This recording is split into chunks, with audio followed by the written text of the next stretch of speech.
할렐루야. 네, 오늘 말씀의 제목은 내가 여호와를 찬송하니입니다. 우리는 살아가다 보면 때로 길고 긴 어둡고도 어두운 터널을 지나가는 것만 같은 순간을 지날 때가 있습니다. 터널은 분명 그 시작과 끝이 있음을 우리는 알고 있음에도 불구하고 그 터널 한가운데를 지날 때면 이 터널이 언제 끝이 나려는지, 아니 끝은 있는지 막막하고 두렵기만 할 때가 있습니다. 사면초가, 진퇴양난, 고리무원, 난공불락, 절체절명, 속수무책, 어디로 물러설 수 없는 그런 사방이 가로막힌 것 같은 상황, 절대 무너지지 않을 것 같은 눈앞의 벽들, 궁지에 몰린 듯 좌절감에 휩싸여 한 치 앞도 보이지 않는 것 같은 삶의 순간들이 있습니다. 지금 이 자리에는 이런 순간들을 이겨내본 성도님들도 있을 수 있고 지금이 바로 그 순간인 성도님들도 있을 수 있겠습니다. 오늘 본문 말씀 시편 13편은 다윗이 바로 이러한 극심한 고난 속에서 지은 비탄시로 잘 알려져 있습니다. 인생의 가장 어두운 터널 속에서 하나님을 향해 부르짖었던 다윗의 간절한 기도, 이 기도를 통해 고난 속에서 우리가 취해야 할 영적인 태도와 끝내 우리를 승리로 이끄시는 하나님의 크신 은혜를 함께 나누고자 합니다. 다윗은 이스라엘의 위대한 왕이었지만 그의 인생은 결코 순탄하지 않았습니다. 사울 왕의 질투로 오랜 세월 광야로 도망쳐야 했고 생명의 위협을 느끼며 하루하루를 버텨내야 했습니다. 자식들의 문제가 끊이지 않았고 어떤 자식은 자신을 배신하여 죽이겠다고 쫓아와 도망 다녀야만 했습니다. 그런 비참하고 절망적인 상황에서 다윗은 하나님께 울부짖었습니다. 하나님, 어느 때까지입니까? 하나님, 언제까지 저를 모른 척 하실 건가요? 얼마나 고통스럽고 절망 가운데 빠져 있었으면 이렇게 울부짖었을까요? 그런데 저는 다윗이 하나님을 원망하거나 비난하는 울부짖음은 아니었다고 보여집니다. 왜냐하면 이 절망 가운데 다윗이 정말로 두려워하는 것은 이 고난을 통하여 자신이 하나님으로부터 멀어질까봐, 영적으로 눈이 어두워져 점점 하나님과 관계가 멀어져 결국 사망의 잠을 자게 될까봐 두려웠고, 또 자신의 원수, 즉 악한 마귀들이 이겼다고 기뻐할까봐 그것을 두려워했기 때문입니다. 다윗은 하나님의 기름 부으심을 받은 자였고 하나님께서 세우신 왕이었습니다. 다윗이 흔들리고 무너지면 마치 하나님께서 실패하신 것만 같고 악한 영들이 승리하고 하나님께서는 무능한 것만 같아 보일 것이기 때문에 다윗은 그것을 두려워하여 더 간절히 기도했습니다. 자신의 명예가 실추되거나 목숨을 잃는 것보다 하나님의 영광이 가리워지는 것이 더 큰 두려움이었기 때문입니다. 이것은 우리에게도 마찬가지입니다. 하나님의 자녀로서 살아가는 우리에게 끊임없이 고난과 어려움이 연속될 때, 그로 인해 우리가 정서없이 흔들리고 믿음이 연약하여져서 결국 하나님으로부터 멀어지면 우리의 영적 원수들이, 악한 마귀가 우리를 틈타게 되고 우리가 결국 절망에 빠져 포기하고 하나님을 떠날 때 마귀는 기뻐합니다. 세상은 우리를, 그리고 우리가 믿는 하나님을 조롱합니다. 그럴 때 우리는 오늘 본문 말씀 3절과 같이 기도해야 합니다. 여호와 내 하나님이여, 나를 생각하사 응답하시고 나의 눈을 밝히소서. 아멘. 하나님께서 우리의 눈을 밝히사 하나님을 보여주시고 하나님의 뜻을 알게 하셔야만 우리는 더 이상 고난을 보는 것이 아니라 그 고난 중에도 여전히 우리를 사랑하시는 하나님의 사랑, 베푸신 구원을 바라볼 수 있습니다. 그러니 더 간절히 기도해야 합니다. 하나님, 이 인생의 깊은 어둠 속에서 나를 부디 생각하시고 나의 눈을 밝혀주셔서 내가 하나님이 없다 하지 아니하고 오히려 그 고난 가운데 하나님의 사랑을 의지할 수 있게 해달라고, 주님 베푸신 구원으로 오히려 기뻐하게 해달라고 기도해야 합니다. 다윗은 그렇게 간절히 기도했고 마침내 하나님을 찬송합니다. 베푸신 모든 것이 은혜임을 고백하며 하나님을 찬양합니다. 크고 두려운 문제들에서 시선을 옮겨 하나님을 바라보면 그 문제보다 크시고 능하신 하나님을 바라보게 되면 우리는 하나님을 찬송할 수 있습니다. 하나님은 사람의 힘으로는 결코 해결할 수 없는 영원한 사망의 문제를 해결하시고 우리를 구원하신 분이십니다. 자신의 아들을 내어주시기까지 우리를 사랑하신 분이십니다. 세상을 만들기도 전에 우리를 택하시고 계획하신 하나님께서 분명한 목적을 가지고 우리를 이 땅에 보내신 것을 기억한다면 지금의 고난이 결국 그 목적을 향해 지나가는 하나의 과정일 뿐임을 깨닫게 됩니다. 그러니 결국은 그 목적지까지 우리를 인도하실 하나님을 우리는 찬송할 수 있습니다. 여러분, 찬송에는 힘이 있습니다. 하나님을 찬양하면 어떤 일이 벌어지는지 아십니까?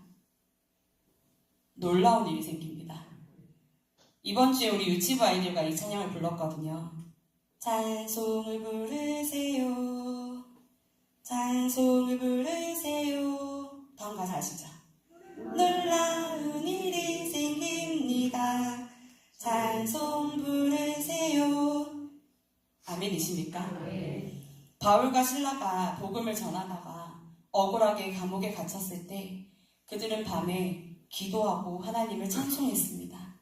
그때 어떤 일이 벌어졌는지 기억하십니까? 맞습니다. 땅이 흔들리고 감옥의 모든 문이 열렸습니다. 그리고 결국은 그 일을 통해 간수장과 그 가정이 모두 구원을 받는 놀라운 일이 벌어졌고 또한 바울과 실라는 풀려나게 되었습니다. 우리의 기도가 어려운 가운데 하나님 도대체 언제까지 저를 이 어려운 가운데 내버려 두실 건가요? 하고 시작할 수 있습니다. 그러나 하나님은 우리의 연약함을 아시고 그 기도마저도 들으시는 분이십니다. 그러나 그 기도가 원망과 하나님을 떠나는 기도로 마무리되게 두지 않는 저와 여러분 되시길 소원합니다. 우리의 연약함이 하나님의 영광을 가리우게 하지 않고 우리의 연약함이 오히려 하나님의 전능하심을 드러내는 도구로 사용되어 결국은 우리 삶의 어떤 문제보다도 크신 하나님을 바라보며 세상은 결코 할 수 없는 반응을 보이는 저와 여러분 되시길 소원합니다. 그 반응은 여전히 하나님이 우리를 사랑하심을 믿고 그 사랑을 의지하는 것, 구원하여 주신 하나님께 감사하는 것, 고난 가운데서도 기뻐하며 하나님을 찬송하는 것, 놀라운 일을 행하실 것을 믿고 담대히 나아가는 것, 바로 그것입니다. 지난주에 저희 가정에 있었던 일을 잠깐 나누고 말씀을 마무리하고자 합니다. 많은 분들께서 기도해 주셔서 알고 계실 텐데요. 지난주 월요일 대학원 수업 중에 아빠가 전화가 왔는데 제가 수업 중이라 전화를 못 받았어요. 그랬더니 카톡이 왔더라고요. 엄마가 경련을 해서 119를 불러서 병원에 왔는데 의사가 가망이 없다고 한다. 지금 바로 죽어도 이상하지 않다고 해. 이렇게 이제 카톡이 와 있었어요. 그래서 제가 그 수업 마치는 시간까지 5분이 남아있었는데 그 5분 동안 엄청나게 울었습니다. 그래서 교수님은 자기가 수업 중에 저한테 무슨 실수를 하신 줄 알으셨대요.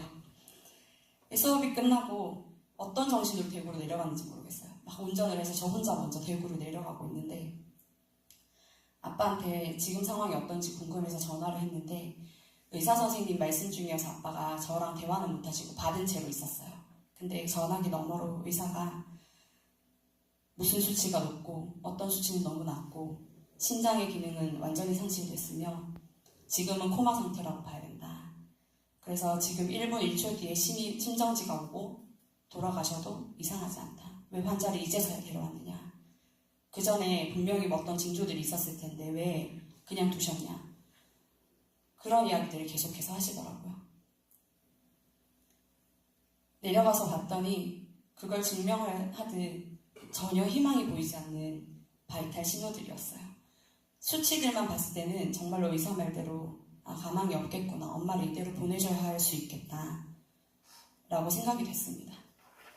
그때 이제 미국에 있는 선교사 동생이 어떻게 지금 내가 가야 하는 상황이야 말아야 하는 상황이야 이렇게 연락이 왔고 저희가 나중에 후회가 되고 혹시 이 일로 인해서 계속해서 울게 될 것 같으면 와라. 그래서 그 시간에 바로 출발해서 한국으로 들어왔습니다.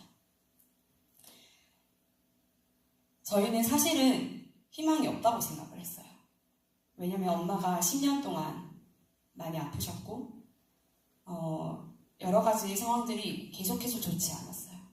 우리에게 시간이 많이 남지 않았겠다라고 생각했었고 기도를 하면서도 사실은 처음에는 저에게조차 믿음이 없었습니다. 그렇지만 하나님이 하실 일이 어떤 건지 알 수 없기 때문에 우리는 계속해서 그 짧은 면회 시간 들어가서 엄마의 귀에 대고 계속해서 기도를 했어요. 의사 선생님이 굉장히 무시했습니다. 이 연명치료는 아무런 의미가 없습니다 하고 기도하고 있는데 와서 들으라는 듯이 계속 희망이 없다는 얘기를 하시는 거예요. 저는 계속 엄마 귀에 기도하고 있는데 기도하고 싶으니 이 칸막이를 조금 내려달라고 하면 원래 내려주시거든요. 근데 그렇게까지 하셔야겠냐는 듯이 그렇게 하시더라고요. 그런데 화요일 새벽에 함께 나누고 기도해 주셨다는 소식을 들었어요. 그리고 사실은 화요일 저녁에 저희 이모가 이제 무턱대고 병원을 찾아갔는데 들어갈 수가 없었어요. 저희 이모는 사모님이신데 제가 엄청 멀리서 왔는데 동생 가기 전에 마지막으로 만나고 싶다고 얘기하면 들여보내줄 수 있으니 한번 얘기나 해보셔라. 그랬더니 진짜로 들여보내주신 거예요. 그래서 이모랑 목사님이신 이모부가 들어가셔서 귀에다 대고 기도를 하는데 엄마가 작게 아멘이라고 했다는 거예요. 근데 저희 눈으로 보지 않아서 사실은 그때는 여러분들께 말씀드리지 않았어요. 수요일 아침에 병원에 갔는데 엄마가 눈을 뜨고 계시는 거예요. 그러고는 이제 저희가 가서 인사를 했더니 엄마가 저희를 알아보시고 귀에다 대고 이제 기도를 했더니 아멘 하시더라고요. 그래서 제가 목사님께 기도를 받아야겠다. 그래서 원로 목사님께 기도를 드리고 스피커폰으로 엄마 귀에다가 이제 대주고 목사님께서 기도를 해주셨는데 그 전날까지만 해도 우리가 기도하는 걸 굉장히 우습게 생각하던 의사 선생님께서 이렇게 와서 뭔가 이제 지금 상황에 대해서 얘기하시려고 말을 꺼내려다가 기도하는 거 보더니 계속 하시라는 거예요. 그래서 목사님께서 기도를 해주시고 엄마가 꽤 큰 소리로 아멘 하시는 거 보면서 이제 2명씩밖에 못 들어가거든요, 면회를. 그래서 번갈아 가면서 들어가야 되는데 저와 남동생이 얼마나 울었는지 모릅니다. 그러더니 의사 선생님이 기도하느라 시간 많이 쓰신 것 같은데 면회를 충분히 하십시오 이렇게 말씀하시는 거예요. 그리고 그 다음날 저희가 가서 또 엄마 귀에다 대고 기도할 때 일부러 시간을 조금 더 늘려주셨어요. 그래서 다른 팀들은 20분이 지나면 다 내보내셨는데 저희는 일부러 5분 늦게 드레싱 한다고 하시면서 5분 늦게 받으시고 40분 정도를 시간을 할애해 주셨어요. 충분히 기도하고 나가라고. 그리고선 제가 이제 어떻게 되는 거예요? 그랬더니 의사 선생님이 제가 장담할 수 있는 건 아무것도 없는 것 같습니다. 이렇게 말씀하시더라고요. 그래서 저는 그때 그런 생각을 했습니다. 엄마가 여기 누워있는 게 우리에겐 슬픔일지 모르나 누군가에게는 구원의 한 방편일 수 있겠구나. 하나님께서 분명히 어떤 일을 하시겠구나 라는 믿음이 있었습니다. 사실 가장 문제는 아빠였는데 저희 아버지께서 10년간 혼자서 엄마를 간병하시다 보니 사실 많이 지쳐 계셨어요. 그래서 지난주에 엄마가 그렇게 되시기 전에 저한테 전화가 와서 나는 이제 하나님이 전능하시다는 걸 못 믿겠다. 하나님이 나를 사랑하시지 않는 것 같아. 나 너무 힘들어. 그러면서 엄청 우셨어요. 그래서 저는 사실 엄마는 고통을 그만 겪고 하나님께 가면 너무 행복하시겠다는 생각을 했었어요. 그런데 하나님 우리 아빠 이대로 두시면 안 될 거 아니에요 하고 이제 아빠를 위해서 기도했어요. 제가 몇몇 분들께는 정말로 아빠를 위한 기도를 계속해서 부탁드리고 내려갔었거든요. 근데 수요일 밤에 아빠가 새벽에 갑자기 일어나서 하나님께서 나를 계속 기도시키신다 그러시더니 기도를 막 하기 시작하시는 거예요. 그러시더니 나 하나님이 얼마나 선하시고 얼마나 나를 사랑하시는지 그동안 너무 잊고 살았던 것 같아. 내가 신앙생활을 너무 엉망으로 했다. 너희 자녀들이 내려와서 엄마가 이렇게 됨에도 불구하고 믿음으로 끊임없이 기도하는 걸 보면서 저 믿음을 물려준 게 나일 텐데 나는 왜 지금 이 모양일까? 라는 생각을 하고 하나님 앞에 회개를 하셨다는 거예요. 그러더니 그날 저녁에 이제 그렇게 같이 기도하고 남동생과 저와 아빠가 이제 새벽 3시부터 그렇게 기도를 하고 나눔을 하다가 이제 제가 새벽기도 시간이 돼서 그럼 우리 같이 설교를 듣자 해서 저희 교회 새벽기도 유튜브를 켰어요. 근데 담임 목사님께서 죽음에 대한 말씀을 하시는 거예요. 저는 그 모든 게 하나님의 은혜라고 생각합니다. 그리고는 아빠가 그날 저녁에 저희가 그래도 혹시 모르니, 왜냐면 저희 이모가 몇 달 전에 돌아가셨는데 똑같은 수순으로 돌아가셨거든요. 그래서 혹시 모르니 우리 장래에 대해서 의논을 해놓자. 내 동생은 미국에 있으니 의논하기가 쉽지 않아서 같이 의논하자. 이렇게 얘기하면서 아빠 혹시 엄마가 돌아가시면 혼자 너무 힘드시니까 저희 집 와서 같이 살아요. 제가 그랬더니 아니 나는 이제 힘들지 않다. 엄마가 죽든 살든 하나님이 선하시고 위대하신 걸 나 이제 알겠다. 그래서 이제는 신앙생활 제대로 해보려고 이렇게 말씀을 하시더라고요. 그리고 오늘 저희 엄마는 일반실로 옮기십니다.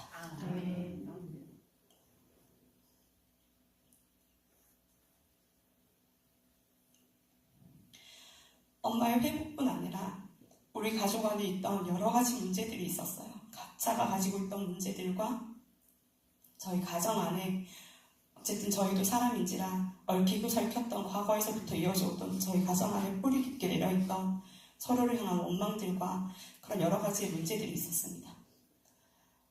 근데 하나님께서 이번 기회에 그런 것들을 끊으시고 회복시키시는 것들을 제가 경험하고 올라왔어요. 굉장히 짧은 시간이지만 하나님께서 베푸시는 이 은혜를 보면서 우리 교회에서 지금 아픔 가운데 있는 성도님들 가운데도 하나님께서 이렇게 역사하신다는 걸 보여줄 수 있는 이 기회가 되었으면 좋겠다라고 기도하며 올라왔습니다.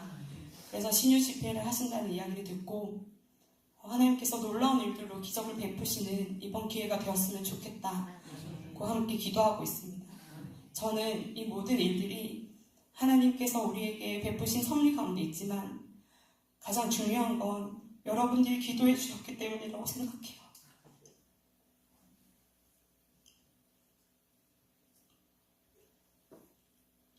우리가 함께 한마음으로 기도한다는 것이 얼마나 하나님 아버지 앞에서 귀하고 소중한 일인지 깨닫는 저와 여러분 되셔서 지금부터 끊임없이 우리가 아픈 이들 위해서 기도하고 그 기도에 응답하신 하나님으로 인해서 기쁨을 함께 누리는 저와 여러분 되시길 소원합니다.